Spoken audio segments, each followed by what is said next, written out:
Good morning, everyone. The time is now 9:30. I will call the August 8th, 2023 regular meeting of the Township Board of Supervisors to order. Please stand for the pledge.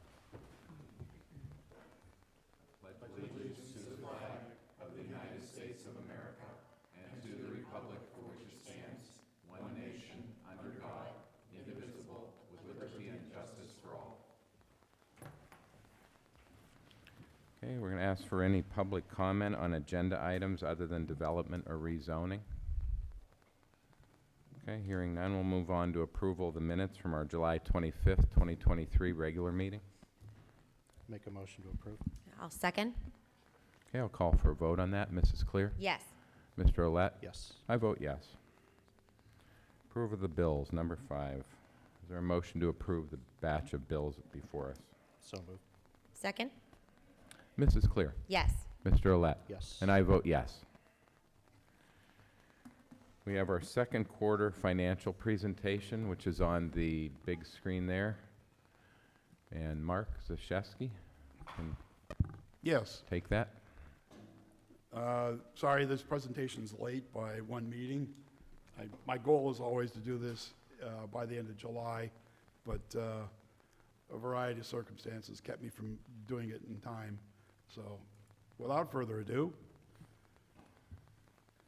our year-to-date comparisons to budget, we're at, the biggest chunk is obviously real estate taxes, and that is at 12 million, just under 484. The budget would be 12,501,000. So we're very, very close to being on budget in terms of, and the way I arrive at the budget number, I look at what we collected last year, apply that percentage to the budgeted amount so that we're closer to apples. So we're pretty close. Collections might be a little bit slower, but not much, less than $25,000. In terms of the other taxes, they're pretty much so all in line. Let's see. Income tax is running a little bit ahead. I know the other taxes are running a bit ahead as well, in part because we're still seeing strong real estate sales. So the transfer tax is a big chunk of that, and it's ahead of budget for year over year. In comparison to last year,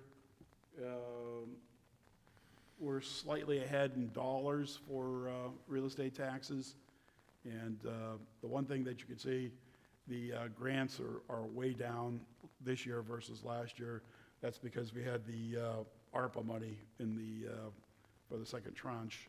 And so that was $2.9 some odd million. So there's a big drop there, but we knew that was anticipated. In terms of expenses, public safety is obviously the biggest expense, and it's tracking actually somewhat below, about $1 million below budget.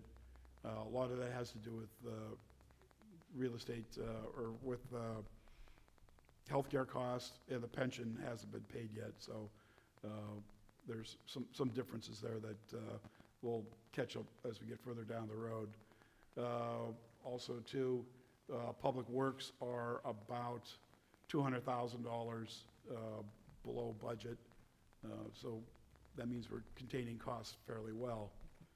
When you compare to last year, we're a little bit ahead in terms of public safety year over year, but we're down on the public works, and everything else is pretty much so in line. There's no real concern with the this year versus last year, though, because we're within budget. We get to selected expenses. You can see the salaries for admin are right on target. That's to be expected. They're almost all salaried. So that's fairly easy to plan. We're running at favorable to the budget on our healthcare costs. Other benefits are also favorable. That goes with the small difference in the salaries. And legal is still running favorable. That's 5/12 still. We've only got billing through May in the June statements. Planning development, salaries are to the good. That's because we had the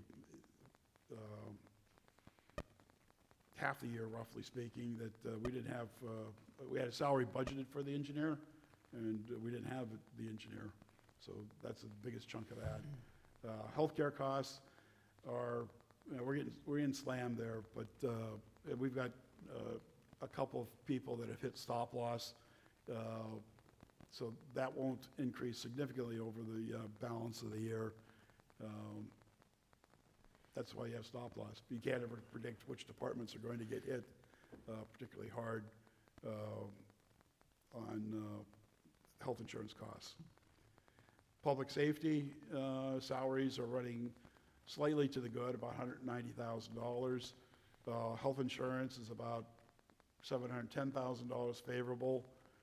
One thing the police have is a big pool of people, and I think the department's just a tad bit younger now than they had been in the past, so that sort of helps too. Other benefits are favorable, and that's mostly due to FICA taxes and also some savings on the workers' comp. Fire department contributions are running favorable, and that's because there's always a bit of a timing difference between the departments getting their financial statements in and reimbursing them with LST monies.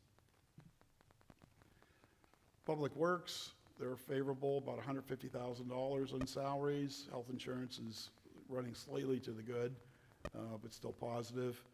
The other benefits are the workers' comp and those kinds of benefits, and they're running favorable because the salaries are favorable. The snow removal expense is not really a problem. That's not going to change now until fourth quarter at the earliest. I don't think we have any requirements to pull in any salt from our contract, so that should remain stable. Community relations and sustainability, their salaries are favorable, about $14,500. In part, that's because the way Milfare works, their balance of their salaries are incurred between March and September, October. So that'll be tapering off. Then the other operating costs are in line and favorable. Parks and Rec, once again, their summer help is only partially reflected in here. We've only had, I think, one pay cycle in June for Parks and Rec with all the summer help. So that'll balance itself out some more as the year goes on. They're running favorable on health insurance. So overall, even though we've got a bit of a hole in planning, the overall township is running somewhat favorable on their health insurance. And the other benefits, they go hand in hand with the salaries. Fire tax fund, we're doing, it shows roughly $67,000 below budget, and that's really a timing collections issue. And we're running somewhat favorable in terms of or somewhat unfavorable in terms of capital purchases, but that's a budget expense. Thought amount, it will grow, but we haven't really spent anything else for capital for the balance. We haven't, Chief just started us in the beginning of July, so we have had no salary expenses yet, and the plans are now in the works to hire the actual firefighters. So those numbers will change as the quarters go on, but for right now, we haven't, as of the end of June, we haven't incurred anything. Oops. Yeah. Got to get back to the right slide here.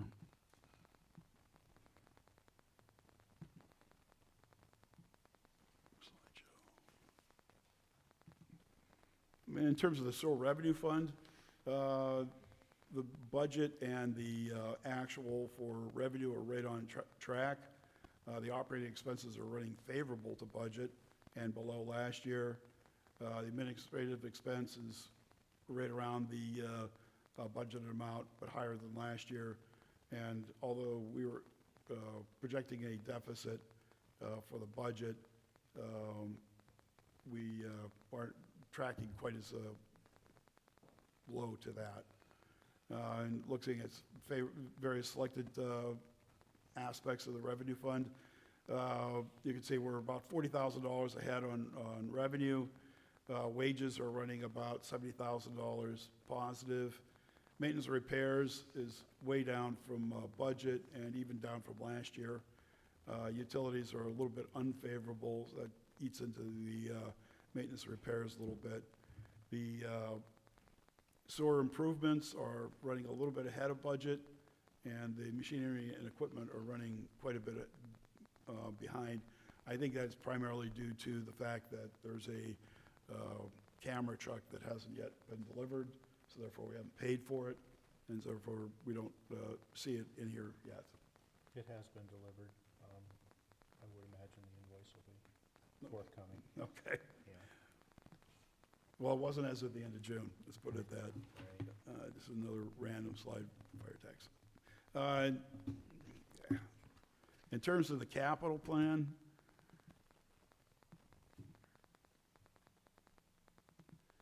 we have $19 million budget. We've committed about $7.6 million. One of the big things that isn't in there spending-wise yet is the road paving plan. It really just started getting underway at the end of June, and we hadn't made any payments at that point yet. That will pick up as we get to the third quarter, because that has to be done by the end of September anyhow. And so we'll see that number change with the monies for the paving plan. Now, finally, questions. Thank you, Mark. Very informative. Very good. Appreciate that. Okay, next up is our number 7, Ordinance 2023-6, Noise Control Ordinance. Lydia? Yeah, thank you, Mr. Chairman. Ordinance 23-6, I did mention this at our last meeting that it would be advertised, but this ordinance will be amending Chapter 40, Article 7, the noise control ordinance, to just update the references to the news, to conform to the new zoning district designations. If you recall, the noise ordinance is enforced based on what zoning district you're in terms of how many decibels are acceptable. And when we updated the zoning ordinance in 2022, some of the districts were renamed, and we have a new district that we've added, the Presque Isle Gateway District. And so this is simply just amending to correct those designations and add the PI district. So it'd be my recommendation to approve this ordinance. Okay, thank you, Lydia. Is there a motion to approve Ordinance 2023-6? Make a motion to approve? I'll second. Mrs. Clear? Yes. Mr. Olet? Yes. I vote yes. The saldo, under review. Lydia? Yes. No new updates on that. I'm gonna get a meeting on the books though with Matt and with Rob and Mark Shaw when he's back in town. Okay, very good. We have a standard bridge reimbursement grant agreement. Matt? Thank you. Good morning. If you'll recall, back in April, we were approached by the Metropolitan Planning Organization, the MPO, stating that PennDOT had some bridge maintenance funds, waterproofing funds, that they would like to offer to the township to waterproof 3 bridges in Mill Creek: the Zimmerly Road Bridge, the Gary's Road Bridge, and the Evans Road Bridge. We did, back on April 27th, indicate our willingness to participate in this program. The program would cover 95% of the costs of these improvements, and the township would be responsible for 5%, which was an amount around $14,700. After our indication that we'd like to participate in the program, PennDOT has moved forward and given us agreements that need to be signed, as well as a resolution that would be in front of you as the next item in order to authorize people to sign said agreements. So the first thing right in front of you now is the current agreement. Like I said, it mentions the 95 contribution from the PennDOT and federal funds, and then the 5% contribution from the township. Township would be responsible for $14,745, combination of federal and state. would pay about $280,000. So we felt that was a good deal. So the agreement in front of you would need to be signed. And then the next item, I guess, if we want to move on to the resolution, is what authorizes the signatories for that agreement.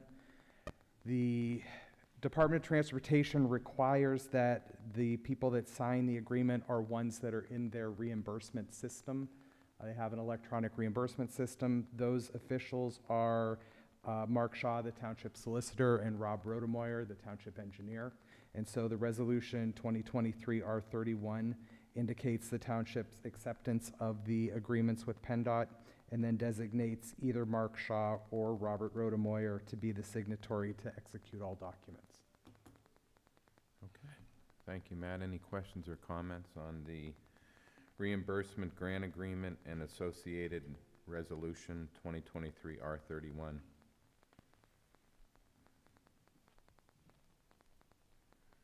Okay, hearing no Go ahead. questions or comments, is there a motion to approve the grant agreement? Our portion is 5%, $14,745, and then the associated resolution authorizing either Mark Shaw or Rob Rodemoyer to be the signatory for that resolution.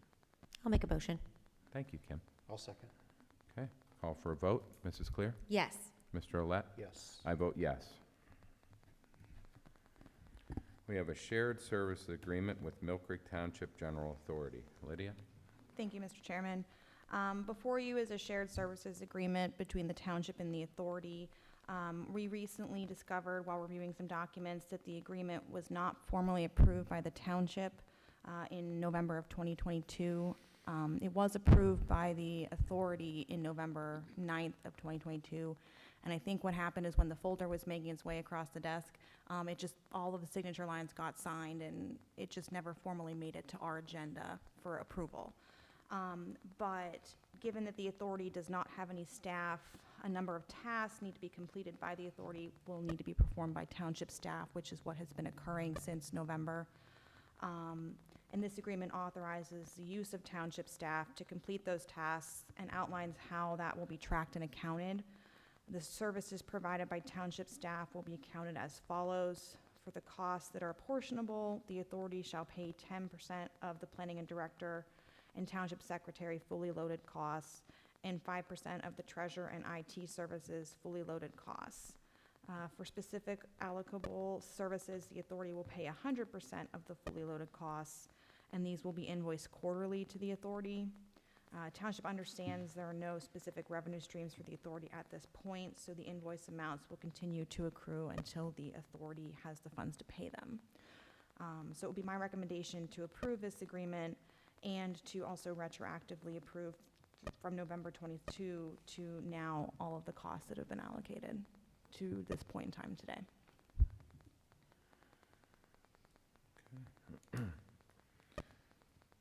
Any questions or comments on this? Mark, do you have anything to add, or? No, they've been duly billed for the 2 quarters, actually the 3 quarters, because we did it for the last quarter of 2022. Okay. All right, is there a motion to approve? I'll make that motion. And I'll second. Mrs. Clear? Yes. Mr. Olet? Yes. I vote yes. Amended agreement with Waste Management for trash and recycling collection. Lydia? Yes, this item, and then as well as the Erie Waterworks agreement, are minor amendments. As you recall, we have a 5-year contract with Waste Management for collection of residential trash services. And we, in March of this year, transferred billing of that to the township or the township's designated contractor, which in this case is Erie Waterworks, to bill and collect all of the trash account charges, just to streamline the process. And as part of that March amendment to the agreement, Waste Management was still going to be billing for any extra toters or special collection services such as backdoor service. But they've requested that we push all of that billing to Erie Waterworks just to streamline collection on their end as well. Erie Waterworks has no issues with that. So this is simply amending the agreement to indicate that extra toters that are customer requested, so this doesn't impact anybody unless you've requested a toter. And backdoor service, which was not previously provided for in the contract, but we're adding that. It's a service that Waste Management offers to disabled individuals, and I think any elderly and anybody that requests it, where they will pick it up from your back door rather than at the curb.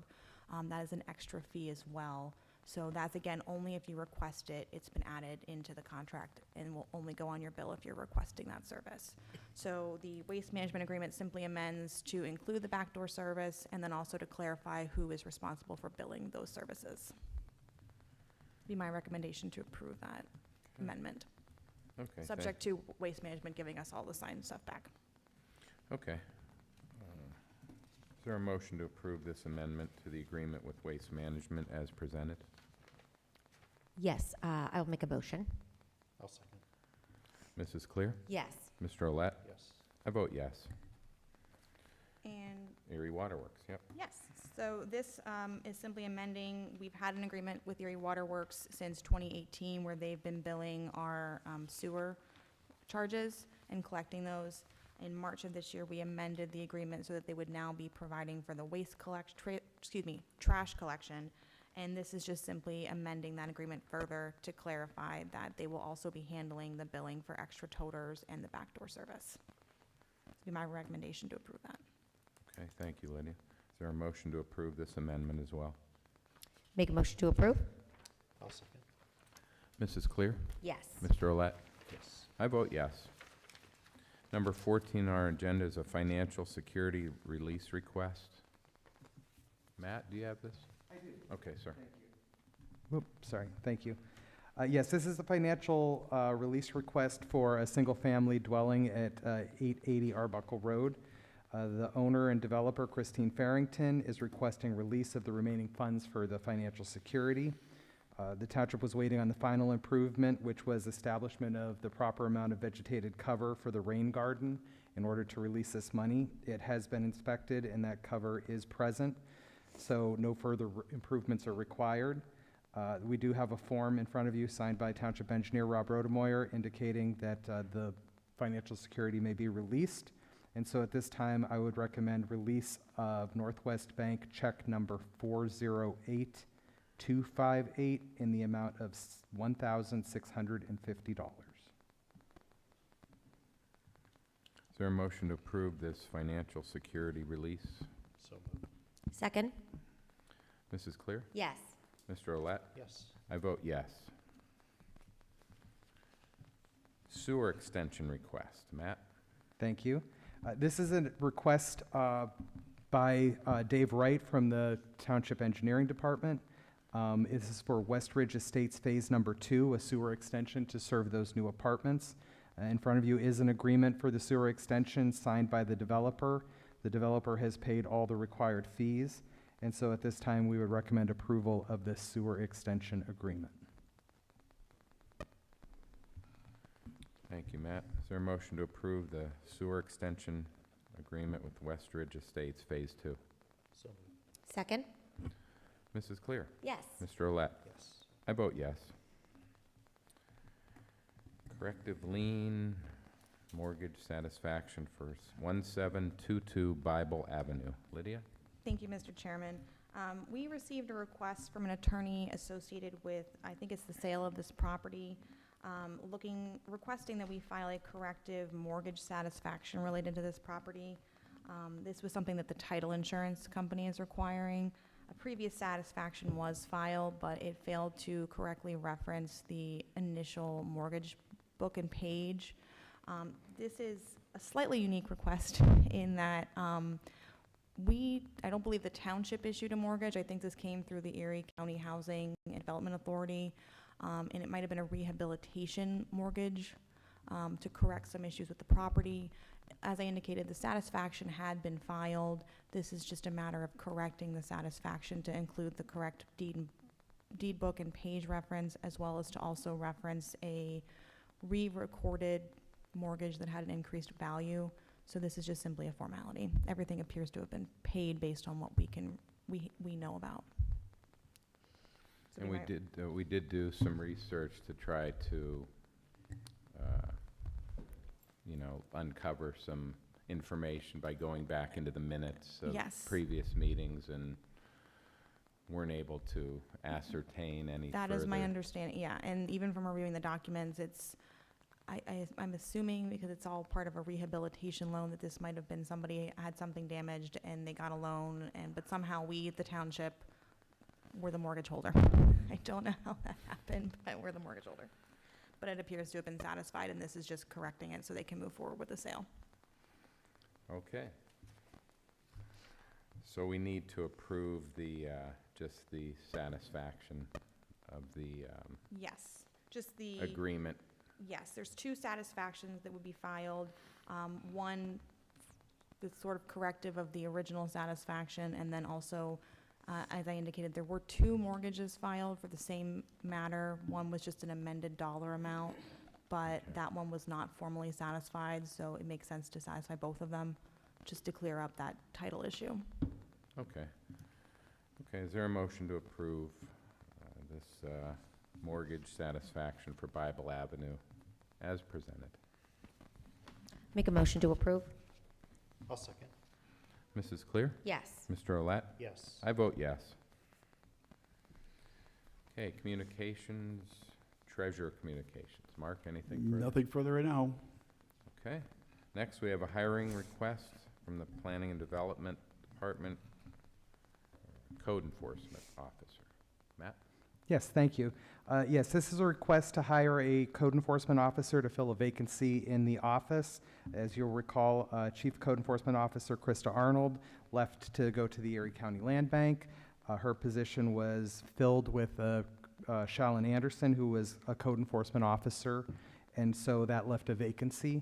We did conduct interviews, had multiple interviews, and we're lucky to have multiple good candidates. We are recommending that we hire James Kiefer as a code enforcement officer at the salary of $46,918.92.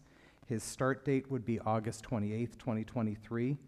James is currently an education and training manager with EmergiCare, where he's worked for 19 years. He's also an instructor for Butler County Community College, where he's worked for 26 years. He does have background in the fire service, and it'll be very beneficial to this role, especially with the fire inspection. So I would recommend that we hire James Kiefer effective 8/28/23. Thank you, Matt. Is there a motion to approve the hiring of James Kiefer at the rate of $46,918.92 annual salary? So moved. Second? Okay, thank you, Kim. Mrs. Clear? Yes. Mr. Olet? Yes. And I vote yes. We have a training request. Chief Mook? Correct. 2 of our in-house TASER instructors need mandatory training in order to maintain their certifications. The PA State Police are offering a no-cost 1-day TASER instructor course at the Northwest Training Center in Meadville. I recommend that Corporal Caldwell and Corporal Mikowski be permitted to attend the training, which is taking place on August 28th. Travel will be by department vehicle. Okay, thank you. Is there a motion to approve the TASER instructor training? Make a motion to approve? I'll second. Mrs. Clear? Yes. Mr. Olet? Yes. I vote yes. 2023 Acato Picnic. We have one requested attendee, Brian McGrath, former supervisor, $18 for the picnic on August 24th. Is there a motion to approve? So moved.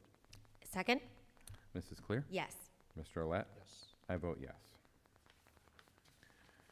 Executive sessions were held on July 26th to discuss real estate related to right-of-way easements and parks and rec facilities, litigation related to right-to-knows, orphans court petition, and code enforcement matters. And on August 3rd, real estate related to right-of-way easements and parks and rec facilities, and also litigation related to right-to-know and orphans court petition. Solicitor communications, anything further? Nothing further from me. Number 18, citizens to be heard. Any citizens wish to address the board today? No? Okay, thank you for your attendance. I'll call for an adjournment. Is there a motion to adjourn our meeting? So moved. Second. We have a second. We are adjourned at 10 o'clock. Thank you. 30 minutes to the... How come we can't have half-hour meetings when they're 5 o'clock?